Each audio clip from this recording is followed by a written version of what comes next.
गांधी तीर्थ, निसर्गाच्या सानिध्यात महात्मा गांधींच्या जीवनावरील जगातील पहिले मल्टीमीडिया म्युझियम. आजच भेट द्या. गांधी तीर्थ, जैन हिल्स, जळगाव.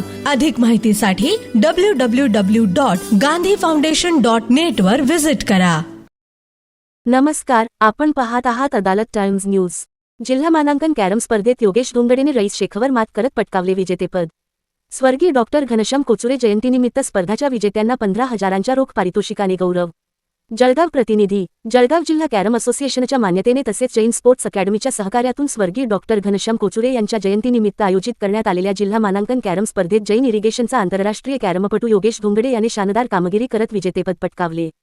ही स्पर्धा दिनांक 9 ते मे 10 दरम्यान कांताई सभागृह येथे उत्साहात पार पडली. 2 दिवस चाललेल्या या स्पर्धेत 45हून अधिक खेळाडूंनी सहभाग घेतला होता. अत्यंत चुरशीच्या सामन्यांनंतर 8 खेळाडूंनी उपांत्यपूर्व फेरीत प्रवेश मिळवला. अंतिम सामन्यात योगेश धोंगडे यांनी रईस शेखचा 25 ते 12, 16 ते 19, 21 ते 15 असा पराभव करत विजेतेपदावर नाव कोरले. विजेत्या खेळाडूंना 15,000 रुपयांच्या रोख पारितोषिकाने गौरविण्यात आले.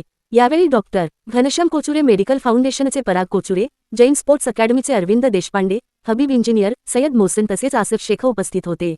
मनोगत व्यक्त करताना पराग कोचुरे म्हणाले की डॉक्टर घनश्याम कोचुरे हे नाव जळगावला अगदीच अनोळखी नसलं तरी खूप कमी लोकांना माहिती आहे की ते व्हर्सिटी चॅम्पियन होते कॅरमचे त्यांच्या काळात, शाळेच्या काळात. खेळाचं आणि त्यांचं नातं अतिशय जवळच होतं, पण कदाचित प्रॅक्टिसमुळं म्हणा किंवा असं काही म्हणा म्हणजे खेळाशी त्यांचं नातं थोडंसं दुरावलं. पण लहानपणापासून असं शनिवार आला की कॅरम निघायचा, ते त्यांचे भाऊ रात्रभर खेळणं हे आम्ही बघितलं आहे.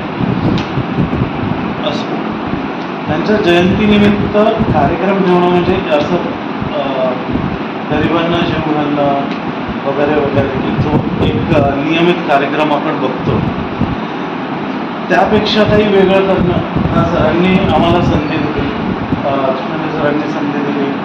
जैन इरिगेशनने हा जो एक स्पॉट आपल्याला उपलब्ध करून दिलेला आहे, असोसिएशनने जो एक पुढाकार घेऊन तुम्हा सगळ्यांना प्रोत्साहित करून ही जी एक संधी उपलब्ध करून दिलेली आहे, हे एक खूप चांगलं स्थान आहे. काय होतं आहे की स्पोर्ट ह्याच्यातनं एक खूप चांगलं व्यक्तिमत्व पुढे येतात, चांगले लोक पुढे येतात. आता जसं दादा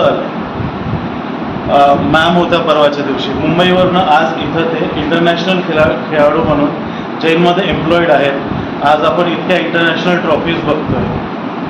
आज यांना आम्हाला खेळताना बघितलं म्हणजे मी इतके सुंदर खेळाडू आयुष्यात बघितलेले नव्हते. तर त्यांच्या जयंतीनिमित्त का होईना खेळ हा एक प्रोत्साहनच असतो आणि हा होत राहा या उद्देशानेच का होईना हे आपण चालवत राहू. सरांशी माझं आता तेच बोलणं चाललेलं होतं. इंडिव्हिज्युअल गेम्स आपण अजून पुढं करता येतील का याच्याकडे लक्ष देऊयात. सरांच्या मदतीने का होईना, जैन इरिगेशनच्या मदतीने का होईना आपण हा पुढे चालत राहू.